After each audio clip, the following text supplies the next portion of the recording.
Buenos días, familia IBEG, la familia Brenner Rodríguez, les saludamos y bueno, pues la iglesia les da la bienvenida a través de estos medios que ahora podemos conectarnos.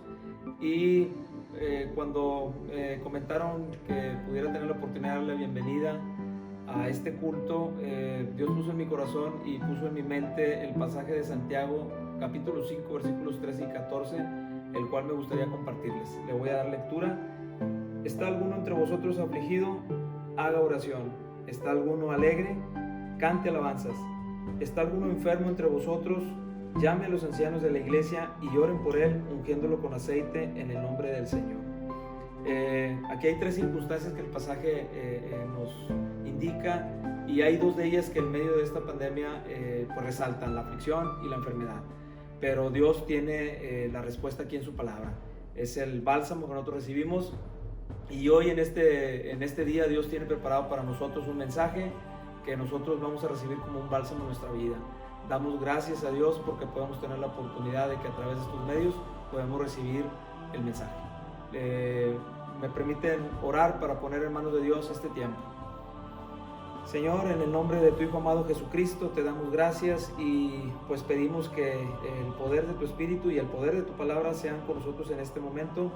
Y pues que en medio de tanta aflicción y enfermedad, Señor, pues rogamos para que sostengas a cada uno de nosotros como iglesia, como miembros de la iglesia, y que podamos tener la seguridad que recibiremos el bálsamo y la respuesta a través de tu voluntad buena, perfecta y agradable. Te damos gracias y ponemos en tus manos este culto en el nombre de Jesucristo. Amén. Gracias.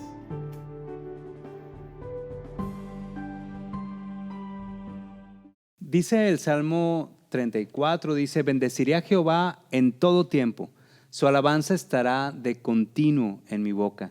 Y esa expresión de que su alabanza estará de continuo en mi boca habla de una expresión audible de alabanza. Así que yo los invito, mis hermanos, a que en este momento de adoración que tenemos como iglesia, de esta manera virtual, podamos adorar a Dios, cada quien ahí en sus casas, de una manera audible ahí con nuestros familiares, y que podamos expresar esta adoración a nuestro Dios. ¿Sale? Cantemos así. 1, 2, 3, 4.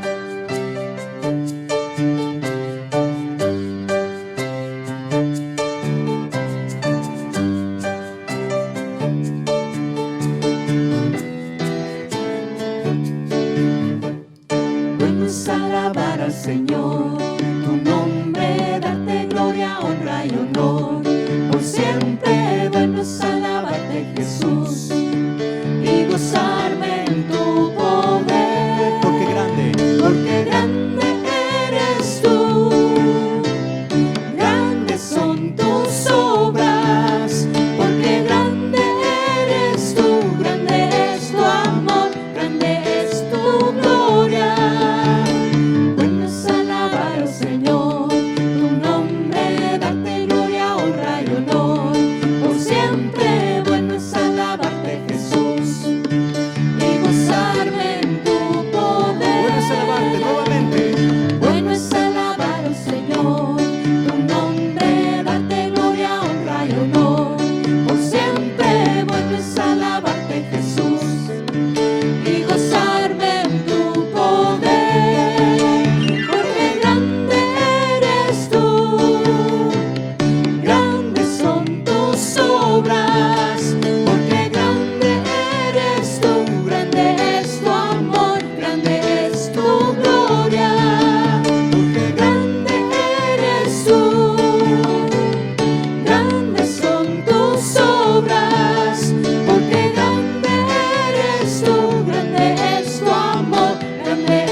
Continuemos adorando a nuestro Dios, hermanos. Ahora alabemos a Dios con este canto que sigue hablando de la grandeza de Dios. Y en esa grandeza sabemos que cuando estamos ahí en sus manos podemos sabernos vencedores, podemos sabernos que con Él nada puede pararnos y Él está con nosotros. ¿Quién contra nosotros? Vamos a cantar así este canto. 1, 2, 3, 4.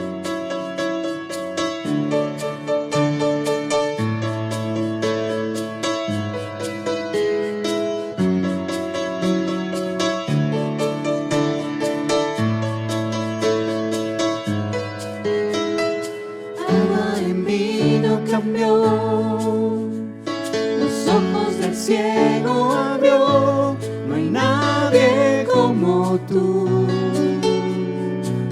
no lo hay. Brillas en la oscuridad, del polvo nos levantarás. No hay nadie como tú, no lo hay.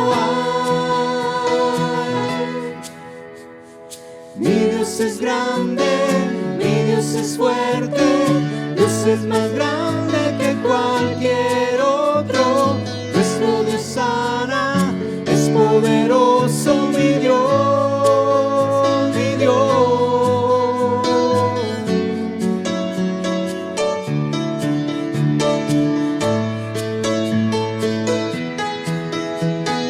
Agua en vino cambió, los ojos del ciego abrió. No hay nadie como tú, no lo hay. Brillas en la oscuridad, del polvo nos levantarás. No hay nadie como tú, no lo hay. Mi Dios es grande, mi Dios es fuerte, Dios es más grande que cualquier otro. Nuestro Dios sana, es poderoso, mi Dios, mi Dios. Mi Dios es grande, mi Dios es fuerte, Dios es más grande que cualquier otro. Nuestro Dios sana, es poderoso, mi Dios, mi Dios. Si Dios es por nosotros, nada podrá pararnos. Si Dios es por nosotros, ¿quién nos podrá vencer? Si Dios es por nosotros, nada podrá pararnos. Si Dios es por nosotros, ¿quién nos podrá vencer?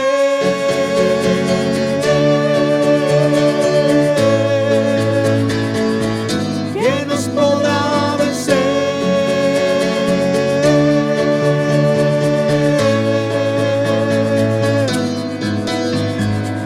Mi Dios es grande, mi Dios es fuerte, Dios es más grande que cualquier otro.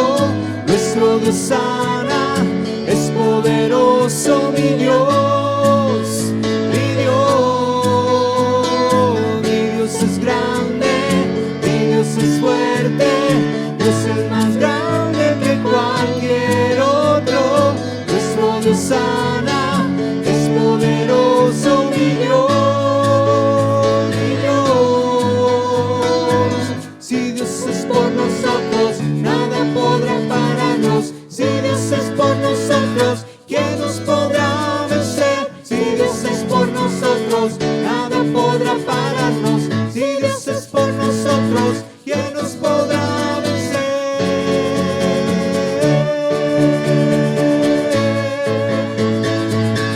¿Quién nos podrá vencer?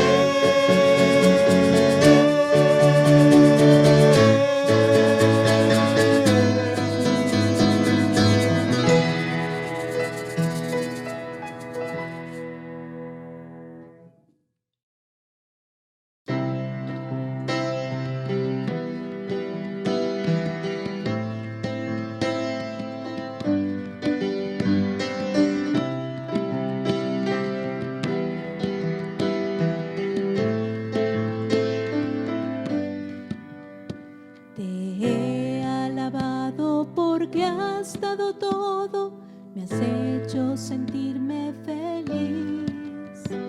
También cuando he estado en medio del lodo, he aprendido a adorarte así. En lo bueno y también en lo que es malo a mi parecer, siempre te adoraré. Es lo que necesita mi ser. Yo te alabo.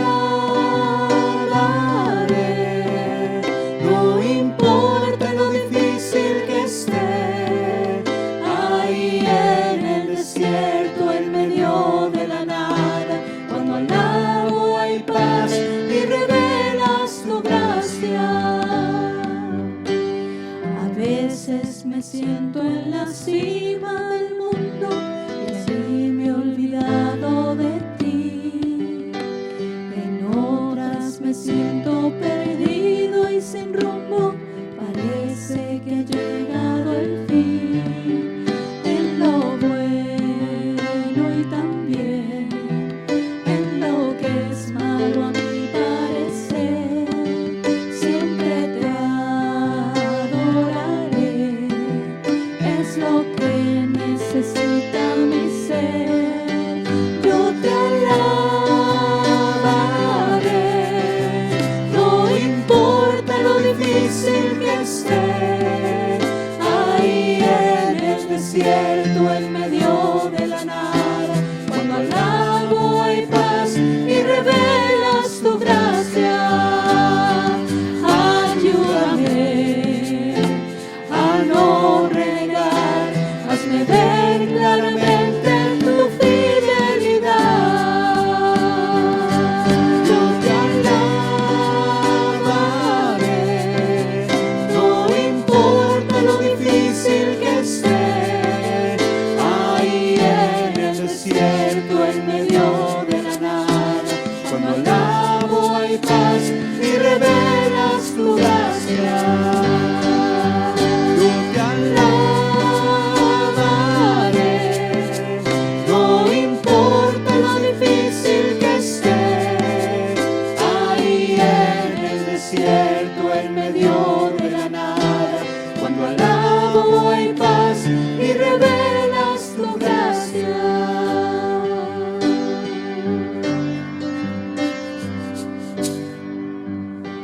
Te he alabado porque has dado todo, me has hecho sentirme feliz.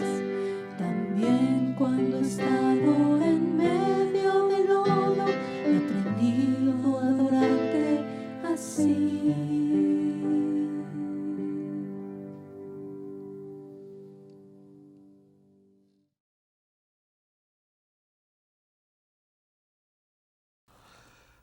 Queremos compartir con ustedes que durante esta semana Dios llamó a su presencia a su siervo, el pastor Juan Antonio Cárdenas. Un nombre que para muchos de ustedes pueda decirles muchas cosas y arrancar también emociones y gratitud y amor y cariño.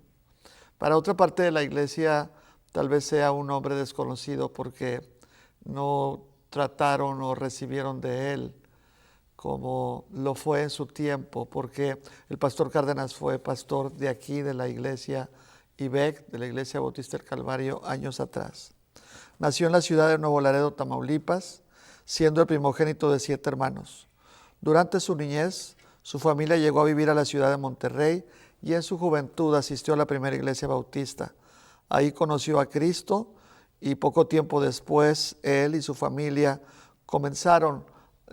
se trasladaron y comenzaron a congregarse en la Iglesia Bautista del Calvario, donde aquí dice recibió el llamado al servicio pastoral.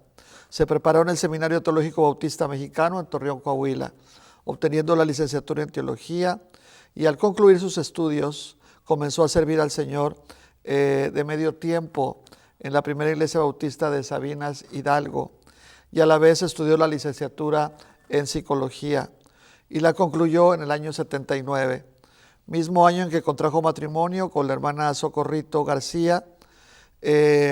Juntos ya colaboraron en una misión en Salinas, Victoria, y posteriormente lo llamaron a ser pastor de la iglesia bautista Oreb, aquí en Monterrey, donde permanecieron 7 años. Ahí fue cuando le pidieron comenzar a apoyar a la Iglesia Bautista del Calvario como pastor asociado por varios años. Después le invitan a ser pastor de la Iglesia Bautista Israel en Reynosa, Tamaulipas. Duró 3 años y medio apoyando en el crecimiento de la iglesia, pero luego esta iglesia, IBEC, Bautista del Calvario, lo llama para ser el pastor titular por 7 años y medio. Al terminar este periodo fundó la iglesia Centro Familiar Cristiano El Renuevo, donde pastoreó por 10 años hasta su retiro como pastor principal. Juan Antonio Cárdenas Arredondo fue un siervo de Dios, incansable en la obra, esposo fiel durante 41 años y padre amoroso de 3 hijos y un maravilloso abuelo para sus 7 nietos. Solamente agregamos que la Escritura dice, el Señor Jesús escribió, Padre, aquellos que me has dado, quiero que donde yo estoy, también ellos estén conmigo, para que vean mi gloria que me has dado, porque me has amado desde antes de la fundación del mundo. Y esta podríamos decir que la partida de nuestro hermano Cárdenas es la contestación a esta petición que Jesús hacía al Padre. Los que me has dado, los que son míos, los que yo amo, quiero que donde estoy ellos también estén. Así que adoramos al Señor y damos gracias por el servicio, el pastoreo de nuestro hermano Cárdenas en esta iglesia años atrás, y recordamos con gratitud el paso y la obra que aquí se dio, y les invitamos a todos a orar por su esposa Socorrito y por toda la familia. Que Dios les sostenga y cada vez más les haga amar a Cristo, sostenerse por Cristo en estos tiempos. Oremos. Gracias te damos, Padre Celestial, por tu siervo Juan Antonio Cárdenas. Gracias por los años en que lo tuviste en esta congregación, por todo lo sucedido. Gracias por los aciertos, por los desaciertos. Gracias por la forma en la que tú levantaste nuevos creyentes, fortaleciste en el discipulado a otros más, Padre. Y en este momento, ya que has decidido llevártelo, Señor, rogamos para que sostengas la vida de la familia, especialmente de su esposa, y que cada vez más el Espíritu tuyo, Señor, les haga estar fortalecidos en la piedra angular, en el Evangelio de Cristo que han recibido, y que recuerden, Padre, que las obras del mismo pastor Cárdenas le seguirán siempre, y todavía hay testimonio entre nosotros de lo que tú hiciste, de cómo lo usaste a él. Honra y gloria a ti, Padre, y decimos como tu palabra lo dice: Jehová dio, Jehová quitó, sea bendito el nombre de Jehová. Gracias, Padre, en Cristo Jesús. Amén.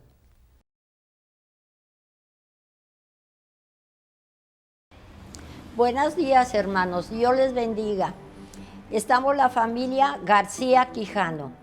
Alfonso García, una servidora, Eglantina Quijano de García. Como ustedes me conocen, hermana Egla. Dando gracias a Dios desde el momento que nos conocimos en la primera iglesia bautista. Allí nos hicimos novios durante un año. Al año nos casamos, de los cuales procreamos 3 embarazos con 4 hijos.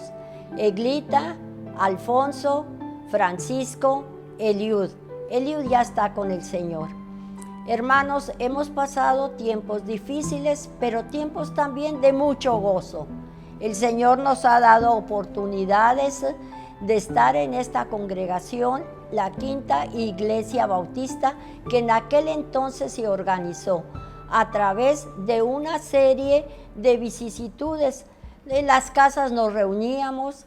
¿Cómo olvidar el acontecimiento aquel de estar en la casa de los hermanos González, en la casa de la hermana Carmelita Montemayor, en la casa de nuestra hermana Pedraza, y así sucesivamente, hasta que por inicio de nuestro querido hermano, entonces diácono, el hermano López, en ese entonces uno de los diáconos nos exhortó a venirnos a lo que ya se había comprado el terreno, y se inicia construcción poco a poco, y tuvimos la oportunidad de tener como primer pastor a nuestro hermano Miguel Ángel Díaz.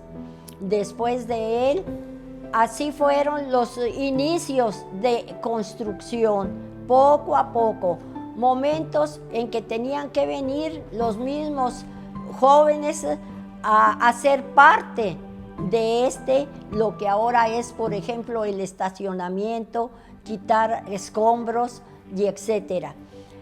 Esto no se hizo de la noche a la mañana. El Señor para todo tiene su tiempo, hermanos.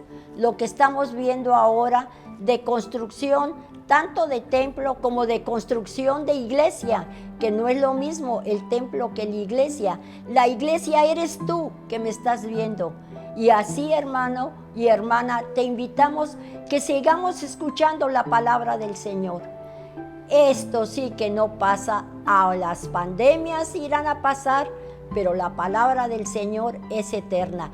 Y aquí tenemos las promesas para poder vivir tiempos buenos y tiempos difíciles, como lo hubo en esta congregación. A veces no se tenía para seguir la construcción, pero el Señor proveía.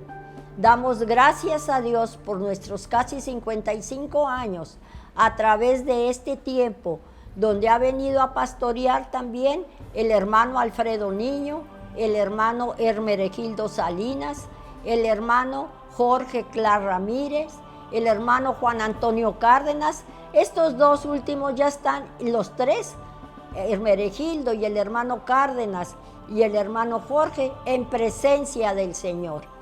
Y damos gracias a Dios por la vida de nuestro hermano pastor Rolando Guzmán y los hermanos que están ahorita aquí colaborando con él. Y yo les digo, el día precisamente, este domingo, hace un año que cayó en sábado, el último día que nos reunimos las hermanas mayores, que siempre nos ha asesorado nuestra hermana Julia López.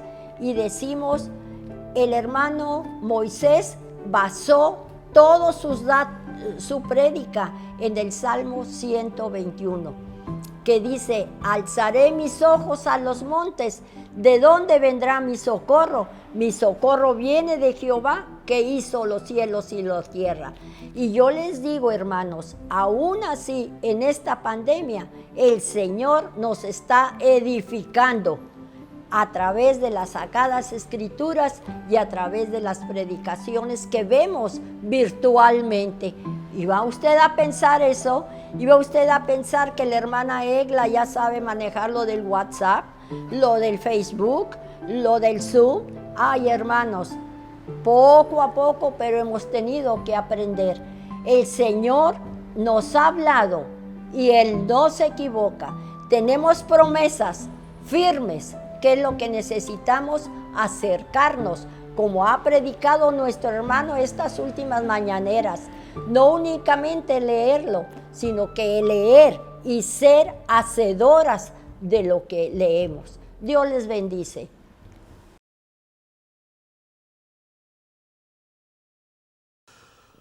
Muy buenos días a todos y buenas tardes también para los que ven este video en otros horarios. Estamos ya listos ahora para poder meditar en la Escritura, en la palabra de Dios. Antes les recuerdo, hay que estar orando ya. Se aproxima ya el tiempo en el que vamos a comenzar a abrir estas instalaciones del templo para reanudar algunas actividades. Poco a poco ya se acerca ese tiempo y vamos a empezar a hacerlo. Permítanme orar. Bendito Dios, gracias porque te conocemos y gracias porque has puesto en nosotros un canto nuevo. Por eso te hemos adorado hoy, Señor, y nos sentamos, Señor, ahora a escuchar tu palabra. Padre, dirígenos y que tu Santo Espíritu imparta enseñanza entre todos, porque urge, Padre, es urgente el escuchar tu palabra y obedecerla en medio de estos tiempos. Que sean gratos los dichos de mi boca y la meditación de mi corazón delante de ti, en Cristo Jesús. Amén. Bueno, estamos en Apocalipsis. Hemos ocupado estos domingos en el capítulo número 1, donde está un marco que envuelve, encierra todo el texto del Apocalipsis. Dos cosas. La primera, nunca se olvide que cuando se acerque o nos acerquemos al texto de Apocalipsis, debe resurgir en nosotros, debe retumbar en nosotros siempre las palabras de este primer capítulo, porque es la guía, es la brújula, que es Jesucristo es el soberano entre todos los reyes de la tierra. En el verso número 5 de este capítulo dice: Jesucristo, el testigo fiel, el primogénito de entre los muertos, el soberano de todos los reyes de la tierra, que nos amó, nos lavó nuestros pecados con su sangre y nos hizo reyes y sacerdotes. Por eso, en esa luz, es una lámpara que nos va a guiar a través de todo el texto del Apocalipsis. Nosotros debemos mirar, ese es el mensaje, esa es la razón por la cual se escribió. Es cierto que hay hechos y acontecimientos futuros, pero esos acontecimientos no están escritos para que sepamos qué va a suceder, sino que están escritos aquí para que nos demos cuenta quién dirige esos acontecimientos, quién está en medio de todo aquellos sucesos y quién va a triunfar y cómo lo va a hacer. Por eso concluimos esta primera parte diciendo, como dice el verso 3, bienaventurado el que lee y los que oyen las palabras de esta profecía y guardan, obedecen las cosas que en ella escritas, hay en ellas escritas, porque el tiempo está cerca, ¿no? Entonces, esta es la razón. Jesús es la razón del Apocalipsis. Y número 2, que el otro principio para estudiar la palabra es, no se olvide que este texto está escrito para la iglesia sufriente, los primeros lectores, los destinatarios primeros. Es la iglesia que padece persecución, es la iglesia que está entre dos fuegos. Uno es la persecución de Roma, la hostilidad del pueblo de los sacerdotes judíos, y el otro es las doctrinas falsas que están infiltrándose en la iglesia para que la iglesia deje de luchar contra corriente y se amolde a ese tiempo. No vale la pena arriesgar tu vida y la de tu familia por causa de Cristo si puedes vivir como los demás y puedes salvarte a ti y a los demás. En esos dos fuegos ahora surge que en el capítulo número 2, a donde vamos ahora, y el capítulo número 3, el Señor ahora se destina tiempo para atender de manera personal a las iglesias, a estas iglesias que reciben una palabra directamente de Jesús, del pastor Jesús para ellas. Por eso no nos perdamos. Acuérdense que en los versículos anteriores, vamos a leer ahora Apocalipsis 2 del 1 al 7, el primer mensaje que es para la iglesia de Éfeso.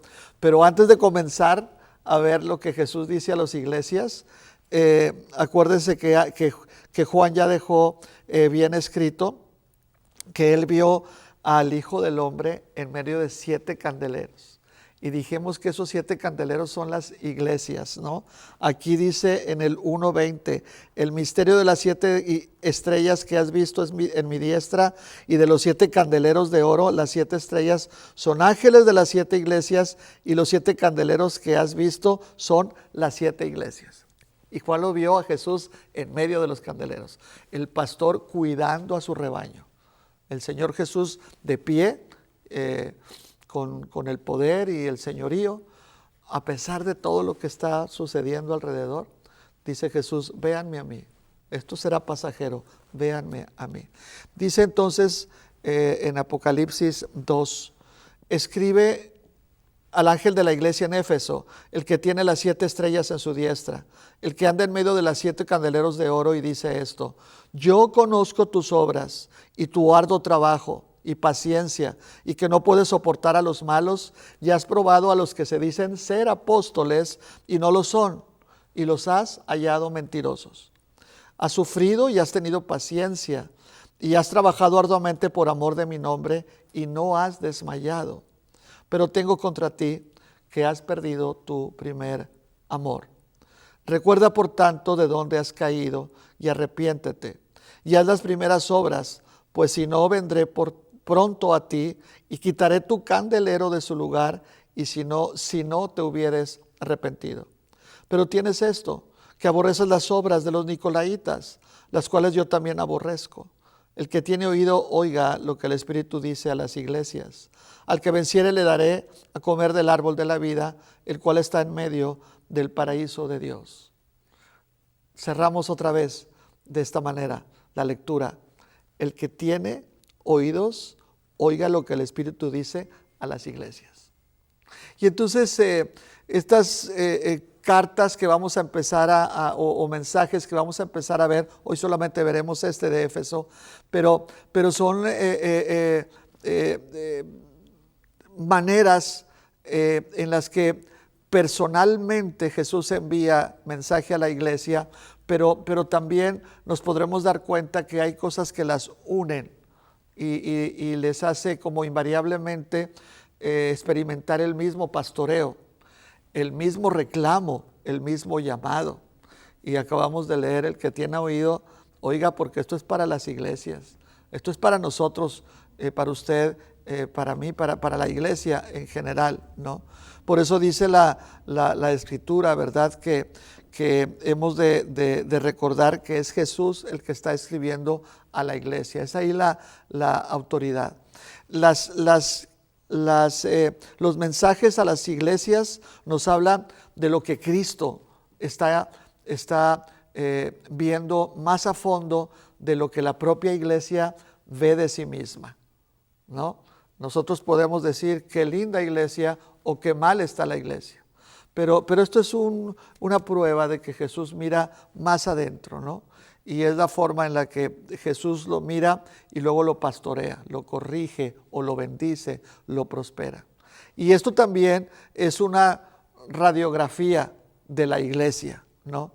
Y es una radiografía que no cualquier persona la ha tomado y la ha interpretado. Es el propio dueño, cabeza y pastor de la iglesia. Por eso hay exhortaciones y amonestaciones de parte de Jesús de la manera más certera. Y ojo con esto, ninguno de estos mensajes termina de manera pesimista, como muchos de los críticos de la iglesia, ¿no?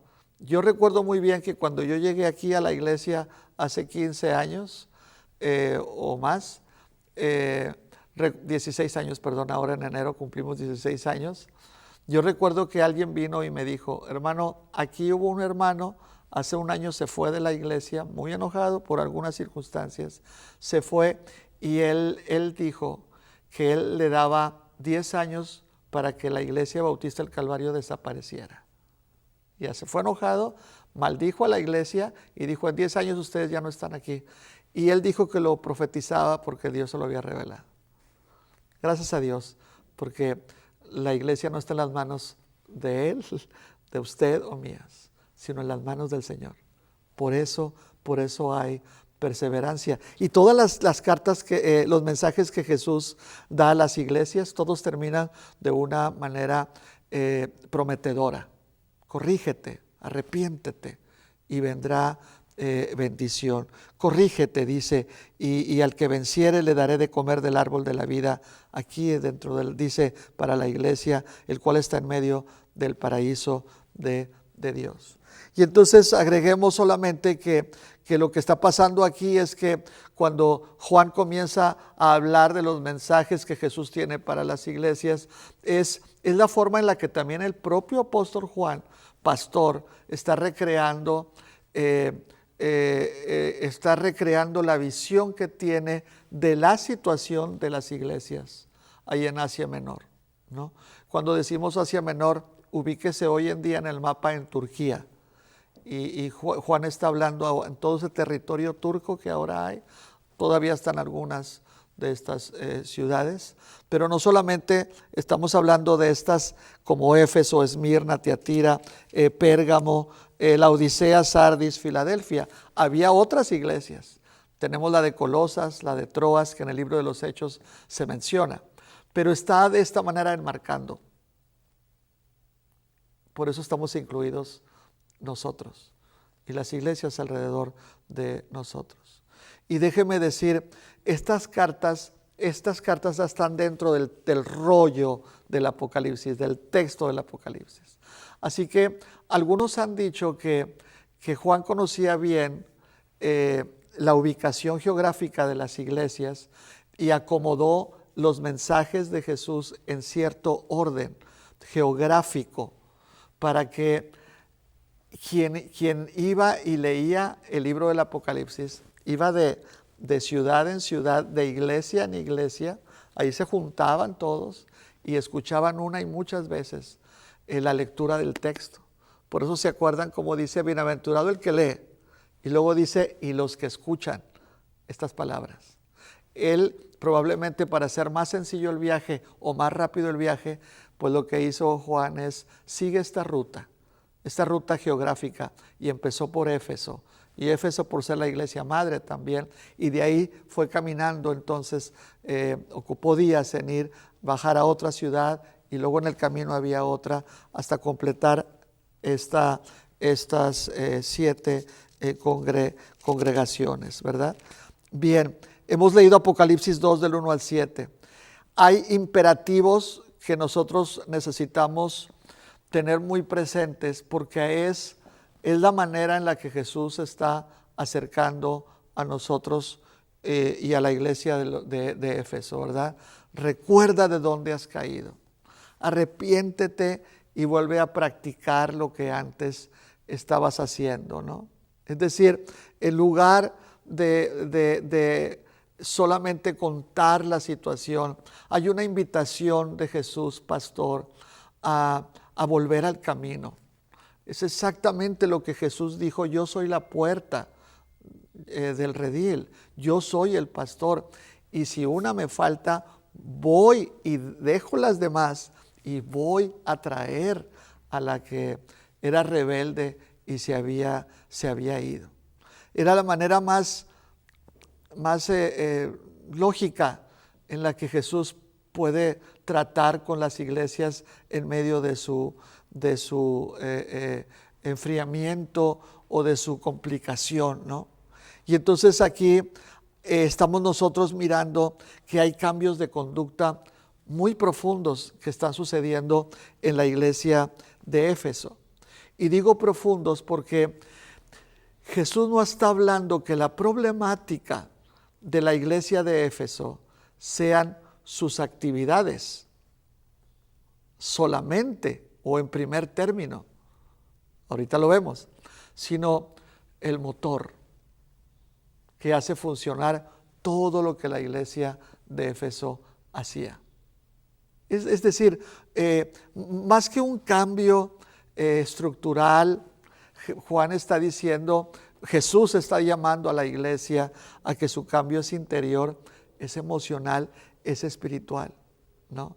Porque su conducta, que aparentemente es buena, yo conozco tus obras, tu arduo trabajo, tu paciencia, y que no puedes soportar a los malos, y has probado lo que se dicen ser apóstoles y no lo son, y los has hallado mentirosos. Y luego sigue Jesús: has sufrido, has tenido paciencia, has trabajado arduamente por amor de mi nombre y no has desmayado.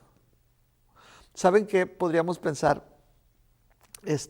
Podríamos pensar en que es de estas iglesias con un enorme prestigio delante de las demás. Es una iglesia ejemplar porque tiene misioneros por muchos lados, porque tiene varios cultos en el domingo, porque ha abierto células o misiones, y todas las demás iglesias la vemos que el domingo en la mañana está repleta de cientos o de miles, ¿no? Si lo pudiéramos trasladar ahora. Y tú entras ahí y todo está perfecto, todo está en su lugar. Alguna vez yo visité una iglesia en Estados Unidos donde salí de ahí después de estar, porque fui invitado a participar ahí en una actividad, de estar en las instalaciones. Cuando uno llegó, el pastor nos enseñó todas las instalaciones, era tremendo todo aquello. Alguna vez lo dije, ¿verdad? Si no presuntuosamente, pero sí con un alarde de logro. había dicho el pastor que $1,000,000 había costado una cruz que estaba en medio del estacionamiento en esta iglesia. Se había edificado una cruz de cierto material, dice $1,000,000. ¿Sabe lo que significa esto? Bueno, dice Jesús a la iglesia de Éfeso: has trabajado mucho, tienes muchas actividades y tienes muchos logros, ¿no? Realmente haces una cosa aquí y otra allá, y luego los resultados son reales, ¿no? Porque dice que haces un trabajo con los que llegan como maestros y finalmente los hallas mentirosos y los desechas, ¿no? Dice, los aborreces a los que luego llegan entre ti y comienzan a enseñar otras cosas. Entonces, Jesús no se va a dejar engañar por lo que parece aparente, lo que es aparente, que habla de vida, que habla del espíritu ante los ojos de los demás. Hermanos, en este tiempo en el que vivimos como en aquel tiempo, la advertencia es la misma. Dos cosas aquí. La primera, tenemos que reconocer que para el Señor Jesús el éxito y el activismo no son muestra de que las cosas anden bien o muy bien en la iglesia, ¿no? Insisto, en el verso 2 dice: yo conozco tus obras. ¿Y sabe cómo lo define las obras que Jesús conoce de la iglesia de Éfeso? Dice: trabajas mucho, un arduo trabajo y paciencia. Es decir, le inviertes tiempo a lo que planeas y poco a poco vas logrando lo que quieres. Armas grupos de estudio bíblico por todos lados. Estás viéndote expandir porque tu economía, la gente está ofrendando, tu economía va al alza, de manera que te permite crecer físicamente. Y también hay sostén para la obra. Yo conozco tu arduo tu trabajo y tu paciencia. Y luego dice también: has sufrido y tienes paciencia. En esta liga de lo que significa el trabajo, lo has hecho con sufrimiento. Cierto, la gente tiene que ofrendar y luego dice: es que logramos esto y nosotros batallamos mucho y logramos aquello y nosotros estamos ahora estamos y sufrimos por esos inicios. Cierto que es real y Jesús lo reconoce, no lo está negando, pero este activismo, estos logros y el concepto de éxito de la iglesia en realidad no es lo que le está indicando al termómetro del Señor Jesús, que la iglesia de Éfeso está en la temperatura ideal. No va por ahí, porque esto hace sospechar a Jesús de algo. Tanta actividad y tanta prosperidad, el Señor Jesús dice: mi diagnóstico es que te hace falta algo. Perdiste tu primer amor. Esta radiografía del Señor Jesús a nosotros nos hace ver que ni siquiera la perseverancia de una iglesia a través de los años, en los tiempos de bonanza o en los tiempos de dificultad, sus actividades, insisto, el éxito que logra en las actividades, más allá de todo esto, está Jesús buscando la verdadera motivación de todo lo que la iglesia hace. Y en el diagnóstico Jesús le dice a la iglesia: tú no haces todo esto por amor. Te perdiste ya de tu primer amor, dice Jesús.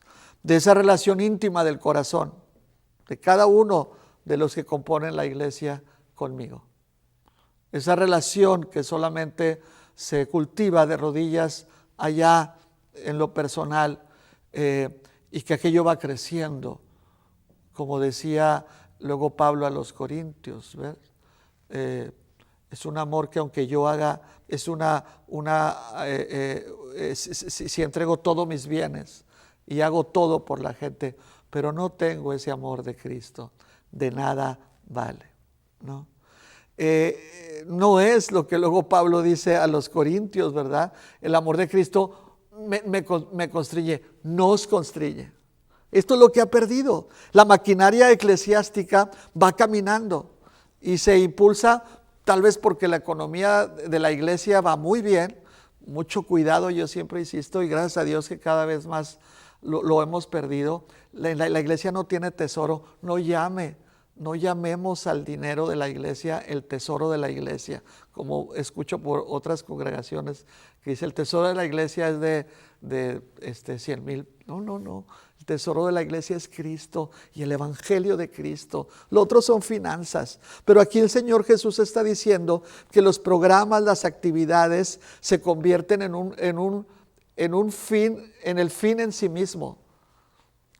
Por mantenernos, por crecer, por trabajar, en sí mismo, y no para que aquello sea un puente para hacer crecer, que nuestro amor en Cristo crezca y el amor de los demás venga también, el amor por los demás venga también a ser una muestra de lo que significa Cristo para nosotros.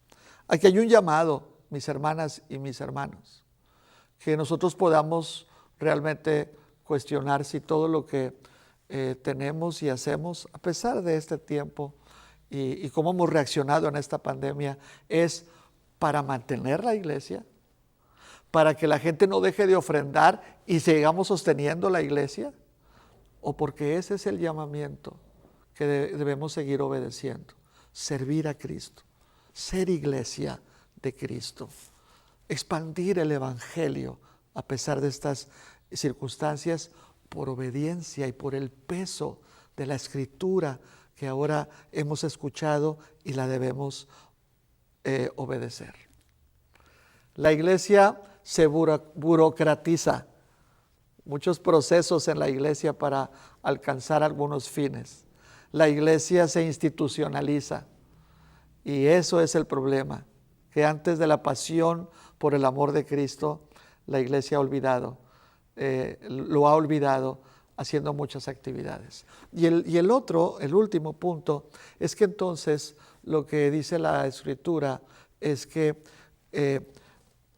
se desviaron tanto por las actividades que una consecuencia fue volverse muy celosos de la predicación del Evangelio y de la enseñanza del Evangelio, olvidándose del verdadero amor y del verdadero Señor del Evangelio. Miren cómo dice aquí. Es el verso 6. Pero tienes esto, aborreces las obras de los nicolaítas, las cuales yo también aborrezco. Anteriormente dice en el verso 2, has probado a los que se dicen ser apóstoles y no lo son, y los has hallado mentirosos. Es decir, las actividades permanecieron y por ahí canalizaron su vida de iglesia, pero perdieron el motivo de mirar a Cristo como el centro de todo. Y ahora dice la Escritura que el otro problema de su pérdida de comunión y de relación con Cristo fue que se volvieron muy celosos del Evangelio. Se volvieron muy cerrados en la enseñanza del Evangelio como la única manera en que podían ellos identificarse como una iglesia sana y verdadera. Es decir, aquí se presenta un problema de intolerancia. No es la intolerancia en el sentido de que cualquiera puede enseñar y puede estar en la iglesia con cualquier cosa. No, aquí se habla de que estos cristianos que parecen ejemplares por haber mantenido fuera a las prácticas de esta secta de los nicolaítas, y parecería que esa es una identificación para ellos de ser una iglesia fuerte y exitosa, mantener el evangelio puro de Cristo. Y miren esto, todavía en este versículo número 6, el Señor los reconoce, les dice, pero tienes esto, aborreces las obras de los nicolaitas, las cuales yo también aborrezco. En otra versión dice, odias a los que enseñan otra doctrina distinta al Evangelio, como yo lo odio, ¿no? O sea, lejos de condenar ese celo doctrinal, ese celo ortodoxo de la iglesia, Cristo reconoce que es una virtud, que esto es lo que es bueno hacer, pero los afanes por enseñar la pureza del Evangelio, los afanes por enseñar el Evangelio y ver a la gente crecer y madurar, también el Señor los observa, lo evalúa y se da cuenta que esto es una falsedad, porque perdieron su primer amor. Y no se trata de guardar el Evangelio, enseñar el Evangelio para amar a Cristo y para amarse unos a otros. Se trata de enseñar, se trata de defender, se trata de vivir puros. Y la pureza por mantenernos puros, no por practicar la pureza en medio de este mundo. Y es entonces esto, escuchen esto, es bueno mantener nosotros las doctrinas bíblicas del Evangelio de Cristo en medio de nosotros, y los debemos enseñar, pero la palabra de Dios nos enseña también el otro lado de la moneda, es decir, amar a Dios y amar a los demás con todo nuestro corazón. El Salmo 97 dice, los que aman al Señor aborrezcan lo malo, pero luego también dice Romanos, pero sigan lo bueno. ¿Sí me explico? Qué bueno que el Señor le dice a la iglesia de Éfeso, ustedes aborrecen a los falsos maestros que desvirtúan el Evangelio de Cristo, como yo también los aborrezco, pero les falta amor.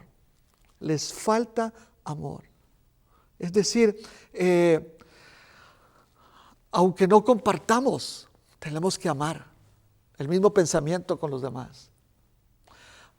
Aunque nuestra manera de entender la iglesia sea hacer discípulos, ganar almas para Cristo y hacer discípulos, ese no es el fin en sí mismo.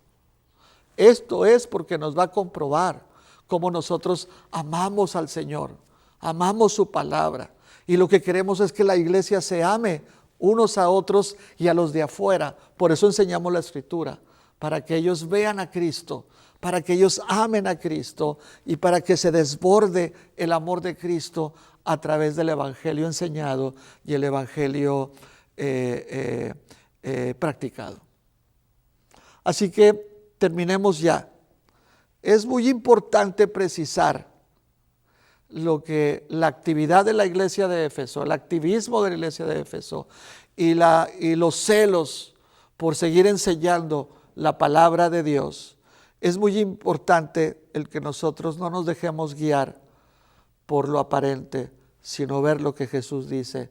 Lo que hay debajo del corazón es una carencia profunda de mi amor, del por qué yo hice las cosas. Cristo no hizo las cosas por salvarnos del pecado, porque nos amó y se entregó por nosotros, porque es una relación de ternura y es una relación apasionada por la obra del Padre en medio de esta humanidad, que Él nos ha amado y nos ha amado hasta la muerte. Por eso debe prevalecer en nosotros el amor. No es el amor humanista de amarnos y perdonarnos. Es el amor cristiano, el amor bíblico de que la presencia de Cristo transforma nuestras emociones, transforma nuestros criterios y nos hace entonces acercarnos a los demás en perdón, en tolerancia, en paciencia.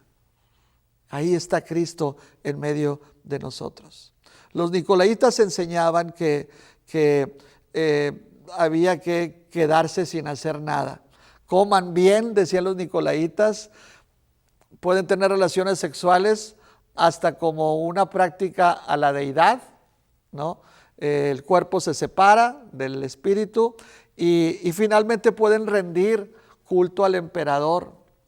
Cristo es el Señor, pero aquí tiene gobierno y hay que sujetarnos a ellos. Los nicolaitas decían, no pasa nada.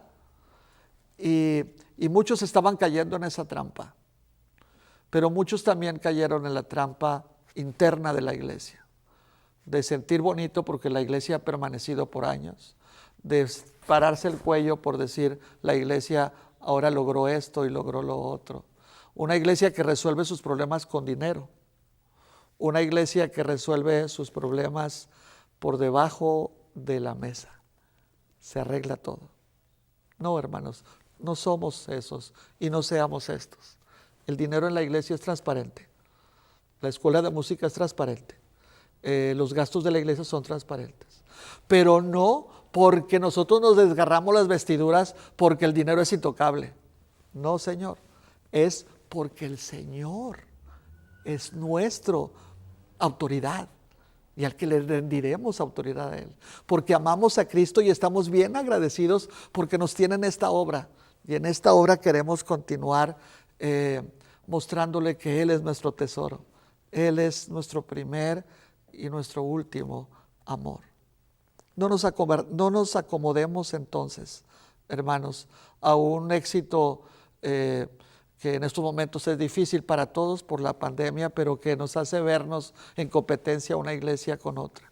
No, hay que amar a las personas también y amar al Señor por encima de lo que nosotros logramos. Y recuerde, lo que nosotros enseñamos en la Escritura, que es el Evangelio de Cristo, tiene un objetivo, que usted ame más al Señor y le obedezca como discípulo y discípula, y usted ame más a la gente, de manera que sienta la carga para hablarles de Cristo, y juntos en la iglesia podamos hacer como el Señor Jesús decía, que los demás reconozcan que somos de Él por el amor que nos tenemos unos a otros. La advertencia es, hágalo, decía el Señor a Éfeso, hazlo, no sea que tu lámpara sea quitada, tu candelabro sea quitado, y ya no exista esa iglesia más. Cerremos este tiempo con ese ánimo que el Señor le escribe, termina advirtiendo a la iglesia de Éfeso. Terminemos así, hermanos. Dice, al que venciere, hermana iglesia de Éfeso, al que venciere le daré a comer del árbol de la vida, el cual está en medio del paraíso de Dios. Vencer es y esa bendición, ese logro del árbol de la vida que es Cristo, es haber permanecido hasta el final cultivando ese amor y esa devoción y esa obediencia a nuestro Señor por encima de las cosas y saber amar a los demás, no con nuestra capacidad, sino con el amor de Dios. De tal manera, dice, que abrazaremos a Cristo. En ese Edén futuro, en esa nueva Jerusalén futura, Cristo estará ahí sentado en su trono y nos dará Dios entonces esa garantía, esa bendición de estar ahí junto a la presencia de Cristo cuando todo esto haya pasado. Que eso se diga de nuestra iglesia. Cerremos filas, oremos y aprendamos más del Señor en su palabra. Oremos. Gracias, Señor. Finalmente, gracias por tu palabra. Y ayúdanos, Señor. Solos no podemos, ni debemos hacerlo. Sé tú nuestro motor, sé tú nuestro amor, sé tú el impulso que nos lleve a hacer todo lo que podamos hacer aquí en la congregación como iglesia tuya. Desde las ofrendas hasta la participación en actividades. Desde el estudio bíblico compartido hasta lo que podamos compartir con otros en el trabajo o en la escuela o en la casa. Tú eres el motor y que todo sirva para que tú nos hagas crecer más en esta relación íntima contigo, en este amor que lo llena todo en nosotros, tu presencia en nosotros. Gracias, Señor. En En el nombre de Jesús, gracias. Y bendice a tu iglesia. Amén y amén. Gracias, mis hermanos. Ahí en el desierto, en medio de la nada, cuando alabo hay paz y revelas tu gracia. Yo te alabaré, no importa lo difícil que esté. Ahí en el desierto, en medio de la nada, cuando alabo hay paz y revelas tu gracia.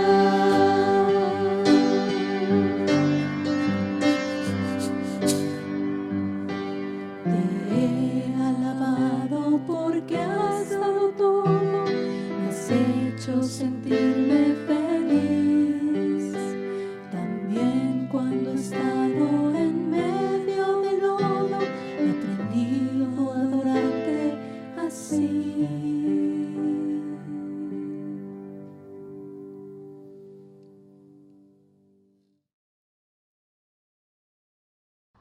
Hermanos, hemos recibido el mensaje de Dios en esta mañana. Gracias al Señor porque sabemos que tenemos con seguridad la respuesta y el bálsamo en su mensaje. Ahora nos toca a nosotros que vivamos esto durante la semana, que tengamos bien firme nuestra fe en que hay respuesta en el Señor. Les voy a invitar a orar para despedir este culto y darle gracias al Señor. Padre, en el nombre de tu Hijo amado Jesucristo, te damos gracias por este mensaje y te rogamos, Señor, porque aumente nuestra fe y vivamos más, Señor, lo que tú nos has ofrecido en este tiempo, en medio de tanta aflicción, enfermedad, inclusive de todo tipo de circunstancias, Señor, pues tú estás con nosotros y reafirmas en todo momento, Señor, tu amor y tu misericordia.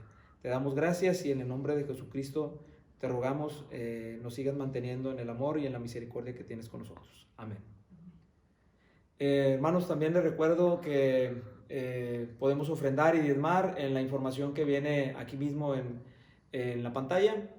Asimismo, también les invito a que no se desconecten y vamos a tener un video, el cual nos hará recordar y reflexionar lo que somos como iglesia. Gracias, hermanos. Dios les bendiga.